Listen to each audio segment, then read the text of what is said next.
Boa tarde, estamos começando o OM Debate desta quinta-feira. O OM Debate Medicina fala hoje sobre AIDS, assunto polêmico AIDS.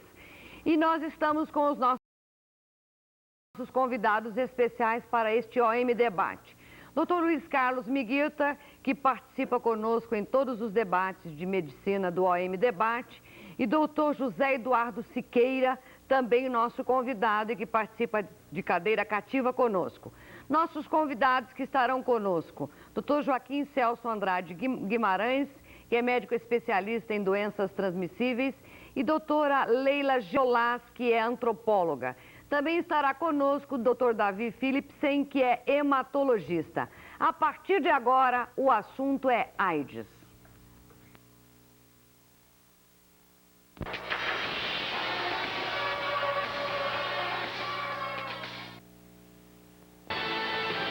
A partir desta sexta, Jogo da Emoção. 802.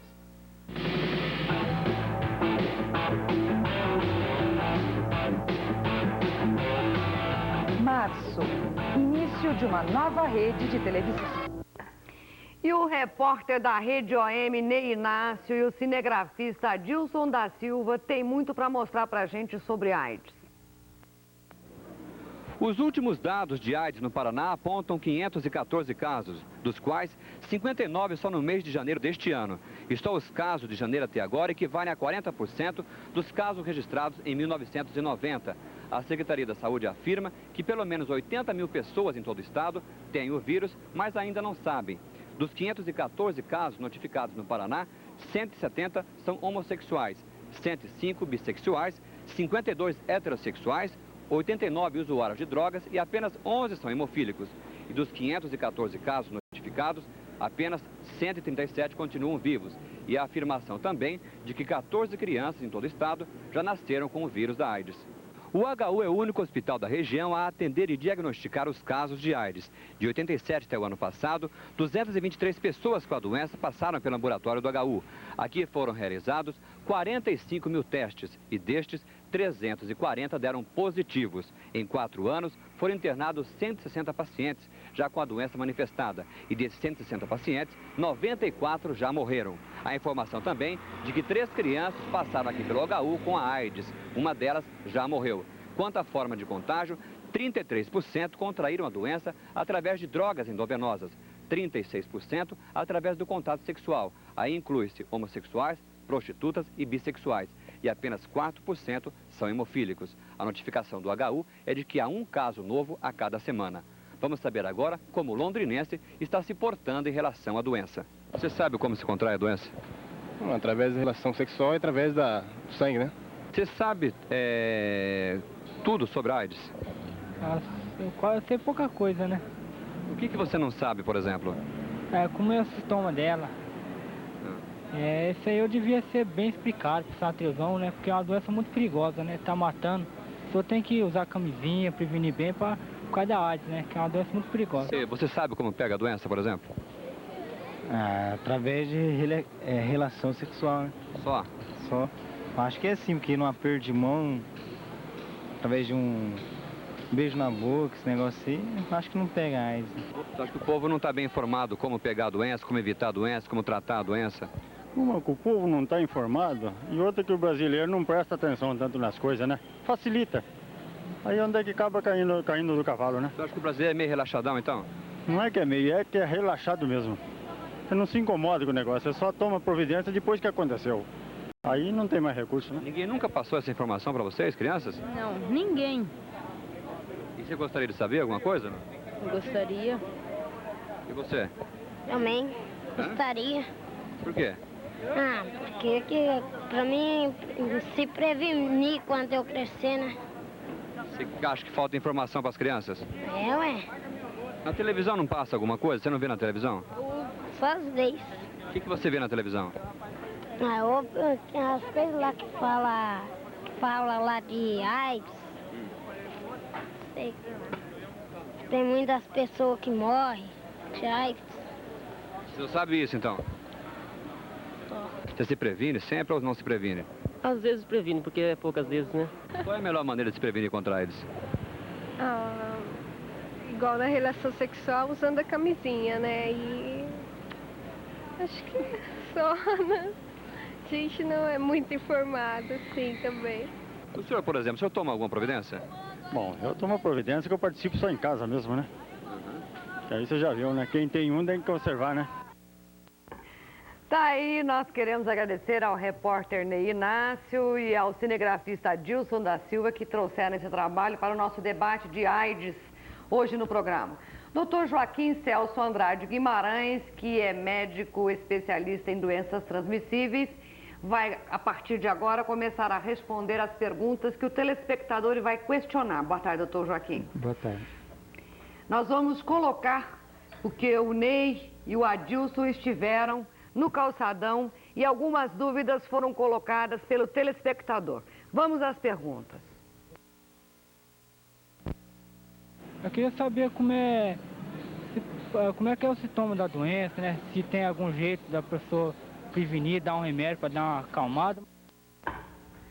Os principais sintomas da doença é principalmente febre, uma febre prolongada acima de 1 mês de duração, emagrecimento, diarreia, várias evacuações por dia, 10, 15 evacuações por dia, aparecimento de gânglios, né, que a gente chama de ínguas no pescoço, debaixo do braço. Esses são os principais sinais e sintomas da doença. A maneira de prevenir a doença é a gente saber como é que ela se transmite, que é através do sangue e das relações sexuais. Então, em relação ao sangue, numa transfusão de sangue, receber um sangue que foi feito o teste previamente, né, um sangue que não esteja contaminado. E na relação sexual, a gente orienta para o indivíduo não seja promíscuo, né, que tenha só um parceiro, uma parceira, e que faça uso da camisinha, seria uma das maneiras de evitar. E medicação para evitar, para prevenir a AIDS não existe. O que existe são essas maneiras de prevenir, que é o uso da camisinha e, por exemplo, o uso de sangue que tenha sido feito o teste previamente. Vamos à segunda pergunta, as dúvidas vão chegando. Saber se através do beijo é contagioso também. O beijo não está provado que ele transmite a doença, né? O que a gente sabe hoje é que o vírus já foi encontrado na saliva, já foi encontrado no suor, no leite materno, mas não tem nenhum caso no mundo provado a transmissão através do beijo. O risco que pode existir é num beijo, por exemplo, que exista sangramento, né, na boca, se o indivíduo tiver uma ferida.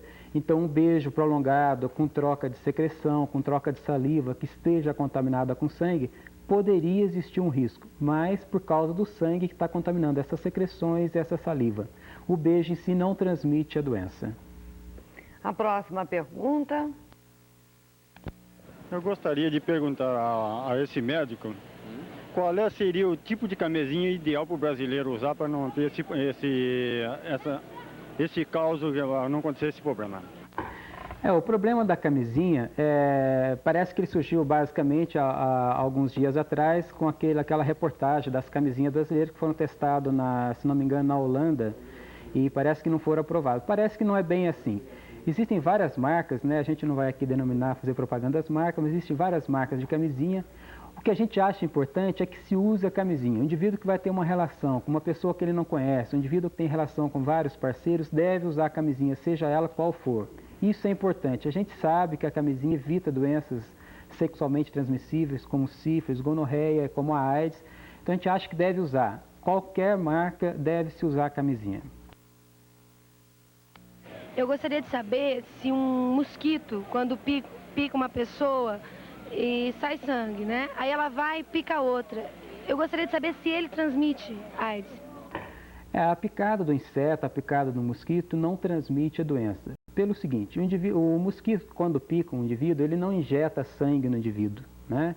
E para que ele transmitisse o sangue, ele deveria injetar o sangue e ele deveria injetar uma quantidade muito grande de sangue para o indivíduo ter capacidade, ter a chance de se infectar e adquirir essa doença. Portanto, o mosquito, o pernilongo, não transmite a doença com toda a segurança. Queria saber quais os remédios que existem para a doença da AIDS. Os remédios em relação à AIDS, não existe nenhuma medicação específica para tratar a doença. O que nós temos hoje, a gente trata as infecções oportunistas que aparecem E a droga que a gente tem usado atualmente, que todos nós conhecemos, é uma droga chamada AZT. Essa droga, ela evita as infecções oportunistas, ela demora mais para aparecer, ela ajuda a demorar mais a aparecer as infecções oportunistas, ela prolonga mais a vida do indivíduo, mas ela não cura a doença. Não existe, portanto, nenhuma droga que cura a doença, que sara essa doença. Estão aí as dúvidas sendo sanadas nesse programa OM Debate Medicina, onde o assunto é AIDS. E a partir de agora você pode nos telefonar, o nosso telefone é 28 28 29.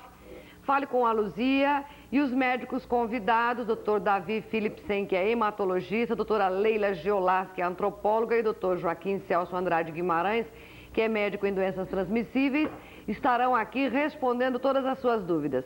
Dr. Luiz Carlos Miguita, você tem uma pergunta a fazer. Com essa situação do Magic Johnson, ele não é homossexual, não é viciado em drogas, surgiu uma polêmica a respeito do AIDS em relação heterossexual. Dr. Joaquim, eu gostaria de ouvir a sua opinião. Amiguito, o que a gente tem aprendido em relação à AIDS é que as pessoas, a gente já teve vários pacientes, né, que inclusive já morreram da doença aqui em Londrina, e que eles negavam para a gente terminantemente que tinha algum comportamento de risco. Alguns desses pacientes nossos, após a morte, a gente veio a saber que eram pessoas bissexuais, a gente teve pacientes homossexuais que negavam para a gente. Então, se ele está negando que é homossexual, que ele é heterossexual, a única explicação que eu posso ver é que ele seja um indivíduo que tem relação com várias pessoas diferentes, né? Então a gente chamaria que ele é um indivíduo promíscuo sexualmente. É a maneira que eu vejo como ele pode ter adquirido essa doença. Se ele está negando que recebeu transfusão de sangue, que não é homossexual, a gente sabe que a partir do momento que essa doença está aumentando e ela está aumentando, vai começar a atingir então os indivíduos heterossexuais de uma forma generalizada. Joaquim, eu gostaria de intervir dizendo o seguinte: nós temos uma informação que eu não sei se é verdadeira, que o número de prostitutas em Nova York contaminadas com o vírus atinge 50%. Então, isto é verdadeiro e isto não é o caminho que está trilhando a AIDS, por exemplo, nos Estados Unidos? Lógico, isso é real, né? A gente tem outros dados mais estarrecedores ainda, por exemplo, em relação à África, né? Tem cidades da África que 70%, 80% de algumas localidades já estão infectados com o vírus da AIDS. Além disso, na África, por exemplo, existem outras lesões, outras doenças venéreas que facilitam muito a transmissão do indivíduo que é heterossexual, né? Então, realmente, a partir do momento que essa doença está aumentando nas prostitutas, a gente sabe desses dados, né? Principalmente em São Francisco, que 70% das prostitutas estão infectadas. Lógico, aquele indivíduo que só tem relação com mulher, né, heterossexual, a chance dele adquirir essa doença vai aumentando. Doutor Zé Eduardo. Bom, eu gostaria de solicitar a Leila que comentasse uma coisa que me parece muito importante. A Veja, numa das edições recentes, mostrou números impressionantes no Brasil, da incidência, alguma coisa em torno de 1 para 5 mil indivíduos estariam contaminados no Brasil. Eu gostaria de ter uma avaliação da Leila se as campanhas, se a incidência é essa realmente, primeiro. Segundo, se as campanhas estão caminhando no rumo certo, ou seja, se estão surtindo resultado. Bom, eu gostaria, antes de comentar o que foi dito aqui em relação à infecção via relações heterossexuais, nós já temos no último boletim da Organização Mundial da Saúde a estimativa de que no final da década de 90, 90% dos casos de AIDS, de pessoas infectadas de AIDS, são pessoas que vão se contaminar e estão se contaminando por relações heterossexuais. Então, acho que uma primeira questão que a gente precisa desfazer, que é um erro muito grave aqui no Brasil, é continuar acreditando que a AIDS está restrita aos chamados grupos de riscos, aos chamados homossexuais masculinos, aos travestis, às prostitutas, aos mixês e etc. A gente precisa começar a perceber as reais formas, os reais caminhos dessa infecção e começar a pensar que é um problema de toda a população, de toda a população brasileira e de todo o mundo. Então, esse dado da Organização Mundial da Saúde acho que desmistifica um pouco essa questão dos limites da AIDS só nos chamados grupos marginalizados e estigmatizados. Quanto à questão dos números no Brasil, a gente tem realmente os números não são nada animadores. Nós temos hoje já uma estimativa de 700 mil pessoas, né, a última estimativa do Ministério da Saúde, 700 mil pessoas infectadas. E é um número que assusta, sobretudo se a gente pensar que também, no último boletim da Organização Mundial da Saúde, 5 mil pessoas, segundo essa instituição, 5 mil pessoas estão se infectando de AIDS no mundo por dia. Eu acho que é um número bastante alto e que a gente precisa levar em consideração. Quanto à questão das propagandas, eu acho que todo mundo percebeu agora, no final do ano, perto do Carnaval, que pela primeira vez na televisão a gente tem ouvido falar em camisinha. É uma coisa que a gente tem 10 anos de AIDS no Brasil e há 10 anos a gente tem uma informação que eu considero muito pouco satisfatória. Eu, enquanto representante de uma entidade civil, são informações que trazem meias verdades, meias informações, que dizem apenas, olha, a AIDS mata, ela se pega assim, mas não se diz exatamente como se prevenir dela, excluindo sistematicamente a referência ao uso da camisinha. Doutor José Eduardo. Eu tenho em mãos uma matéria que saiu na Folha de São Paulo de domingo, Dr. Vicente Amato Neto, que é um pesquisador conceituado em AIDS, e que ele menciona, eu gostaria de saber, Dr. Joaquim, se ele compartilha dessa opinião, que o grupo que oferece maior resistência e é mais problemático no controle da doença são os travestis, pela sua indisciplina, e também os viciados em drogas. Eu acho, aqui no nosso ambulatório de AIDS do Hospital Universitário, né, a gente que trabalha diretamente com esses pacientes, a gente acha que o mais difícil é o paciente usuário de droga. Né? Esse paciente é o paciente mais difícil pela própria personalidade, pelo tipo de relação com droga, que é uma coisa que não pode. Então, eu acho que o paciente mais difícil é o usuário de droga. Os nossos pacientes homossexuais, travestis, a gente tem um relacionamento muito bom, é muito fácil tratar com esse pessoal. Né? Apesar que existe uma coisa aqui entre eles em Londrina, que muitos deles não vão fazer o teste, tem medo de fazer o teste, tem medo de procurar o HU, porque eles acham que a gente vai dizer que eles já estão infectados. Isso não é verdade.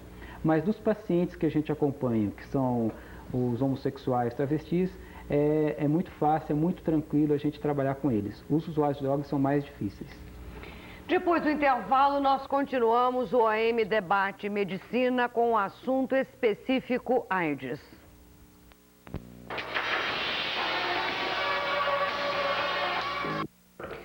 Dr. Davi Philipsen é hematologista e eu tenho uma pergunta para o Dr. Davi. Se uma pessoa faz o exame e dá negativo, isso significa que não tem AIDS ou o vírus ainda não se manifestou? É uma telespectadora de Londrina, Dr. Davi.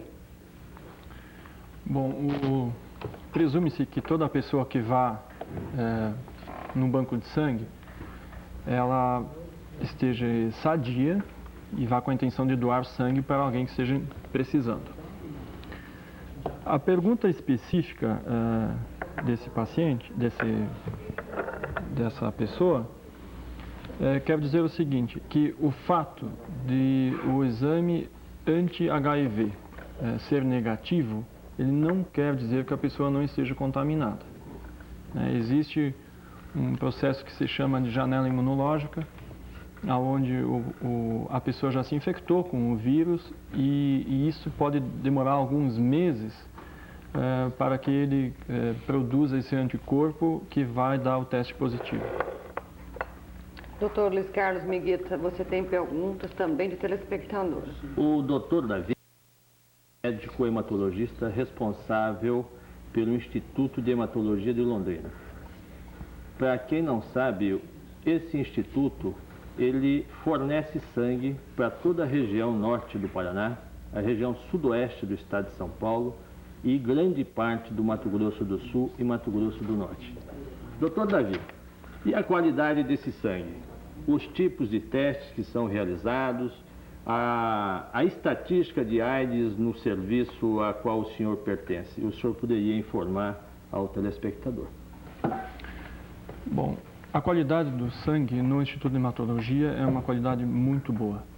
ele obedece todas as normas vigentes no país em relação à qualidade do sangue a ser transfundido.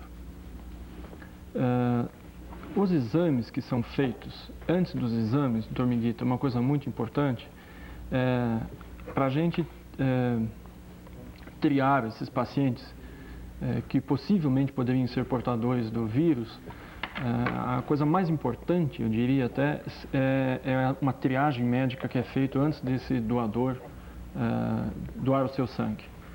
Inclusive onde ele tem a oportunidade de fazer uma autoexclusão. Como já foi comentado antes, alguns se inibem em falar que pertencem a algum tipo de grupo de risco. Então, todos os doadores, eles têm a oportunidade de fazer uma autoexclusão. Então, as coisas já começam nesse aspecto. Os exames que são feitos exames para sífilis, onde é usado um exame que é o VDRL qualitativo e quantitativo, com um objetivo de rejeição. Nós não estamos procurando um paciente que tenha sífilis para tratar, nós queremos rejeitá-lo se ele tiver essa sorologia positiva. Também são feitos exames para chagas, onde nós usamos a imunofluorescência indireta, usa-se também a hemaglutinação indireta e os casos que positivam, eles são confirmados posteriormente por ELISA. A incidência, eu não falei da incidência de sífilis em doadores, é em torno de 1 a 1,5% dos doadores que chegam ao banco de sangue, eles apresentam sorologia positiva para a sífilis. Já a chagas está em torno de 1,2 a 1,6%. Também são feitos exames para hepatite e a hepatite B, onde o método usado antigamente era por radioimunoensaio e hoje em dia é por ELISA, que é um método muito eficaz. A hepatite está em torno de 2 a 2,5%. Em relação ao anti-HIV, o Instituto de Hematologia ele recebe uma quantidade muito grande de doações no mês, por exemplo, em torno de 4 mil, às vezes mais, às vezes menos, chegando até 4.500 doações por mês. E nesses doadores observa-se que 1 para cada 1.500 doadores, eles apresentam anti-HIV positivo. Uma coisa muito importante é que esses exames, eles sempre são feitos em duplicata, sempre. Quer dizer, deu uma sorologia positiva, esse exame é repetido e quando pela segunda vez ele dá positivo, a gente encaminha a Curitiba, onde é feito o Western Blot para confirmar esse diagnóstico. E uma vez feito isso, eles são encaminhados ao ambulatório do hospital universitário. Então, a incidência, a nossa estatística é essa, 1 para cada 1.500 doadores apresenta a sorologia. É uma estatística que está dentro dos limites assim que a gente percebe na literatura, até um valor baixo, porque a gente tem que considerar alguns aspectos, como existem muitas diferenças regionais. É muito diferente a população, por exemplo, que vai doar sangue no Rio de Janeiro, pega lá a Baixada Fluminense. Não dá para querer comparar aquela população com a nossa aqui do norte do Paraná. Obviamente, a estatística lá está estarrecedora comparada com a nossa. A nossa dá em torno de 0,015%. E isso está dentro de limites totalmente aceitáveis. Então essa é a nossa incidência. Não falei dos hemofílicos, né? Hemofílico é um grupo já que faz parte do grupo de risco. Davi, você me permite, Mafalda? Pois não. Uma dúvida que a gente observa que é muito frequente é o temor que as pessoas têm de serem submetidas a uma cirurgia qualquer, porque na eventualidade de receber uma transfusão de sangue, existe a possibilidade de receber o vírus. Eu queria que você situasse essa situação, Davi. Quer dizer, esse temor é um temor descabido, pelo que você está falando, mas é preciso que se acentue isso. Ou seja, o indivíduo que entra no hospital, ele está protegido, inteiramente protegido, quer dizer, o banco de sangue dá garantia absoluta. Assim, os exames, eles estão certos, sem dúvida nenhuma. A qualidade do sangue, ela é garantida, não tem a menor dúvida em relação a isso. As estatísticas, por exemplo, a gente não tem muito acesso à estatística nossa aqui, mas assim, após 1987, 86, 87, quando passou a ser obrigatório o exame de anti-HIV nos bancos de sangue, de lá para cá, comprovadamente, no nosso serviço não houve nenhum caso de transmissão do HIV através de transfusão sanguínea, nenhum caso. Tem que se considerar que os pacientes que recebem sangue são pacientes que obviamente devem estar muito mal para ter a necessidade de receber sangue. Em torno de 40% a 30% dos pacientes que recebem sangue, em mais ou menos 12 meses, 6 a 12 meses, uma porcentagem muito grande deles já morreram pela doença básica, não pela transfusão de sangue, mas pela doença que fez com que eles necessitassem de sangue. Então isso pode dificultar as estatísticas. Isso é um dado importante, porque sabe-se que a partir do momento da infecção, por exemplo, do material contaminado, um derivado do sangue, pode-se levar anos para que o receptor passe a ter a positividade do exame. Então, não se tem estatística hoje, é difícil fazer esse tipo de estatística em função desse dado, né? Mas assim, comprovadamente não houve nenhum caso de transmissão. O sangue tem uma qualidade excelente, igual a qualquer parte do país ou do mundo. É o que se faz no mundo inteiro, é o que se faz no Instituto de Hematologia. Doutor Davi, um telespectador, ele quer saber o que fazer com uma pessoa que doou sangue e estava com AIDS. Está com AIDS. Ele teve uma ferida e estava se tratando no posto de saúde em Londrina. Ninguém sabia e ninguém continua sabendo. Atualmente, essa pessoa continua se relacionando com outras pessoas e não conta sobre a doença. O que fazer com uma pessoa dessa? Bom, essa pessoa ela deveria, antes de mais nada, procurar auxílio médico. Ela deve estar com algum problema emocional, ela não quer contar isso, mas assim, essa pessoa precisa urgentemente de ajuda, de orientação médica. A questão muito importante era ela procurar o serviço onde ela eventualmente doou sangue, porque naquele serviço foram feitos exames. E se ela soube portadora do vírus, sem dúvida nenhuma aquele sangue não foi usado, né? Então, mas de qualquer forma ela deveria procurar orientação médica, voltar a esse serviço para que se tomassem providências a respeito. Doutor José Eduardo, doutora Leila. Tem algumas questões, Mafalda. Uma delas que me parece muito importante é o seguinte: a maioria das dúvidas giram em torno da doença, ou seja, se o indivíduo está tendo diarreia, se está emagrecendo. Nós sabemos que o vírus que leva à doença, ele pode ficar no organismo da pessoa por um período muito longo sem declarar a doença. Então eu gostaria que a doutora Leila comentasse que atitudes vocês que lidam com a doença, que atitudes tomam no sentido de fazer com que as pessoas tomem consciência de que a doença começa muitos anos antes. Justamente o trabalho de informação e prevenção que a gente vem realizando em Londrina há 2 anos já. E todas as entidades civis, e agora me parece também que o governo vem assumindo uma atitude um pouco mais ostensiva no sentido de levar campanhas de prevenção à população. A gente sentiu nas perguntas dos telespectadores, isso é normal, todos os debates que a gente vai, as pessoas estão muito preocupadas com os sintomas, com os aspectos físicos para se detectar a doença. E elas esquecem de pensar que esse é um vírus que, ao ser contraído, ele pode ficar no organismo da pessoa. No Brasil, a estatística é de 5 a 7 anos. Ele pode ficar no organismo da pessoa sem se manifestar, e essa pessoa tem uma aparência absolutamente saudável. E ela não sabe que está com vírus e continua contaminando as pessoas sem saber que está contaminando as pessoas.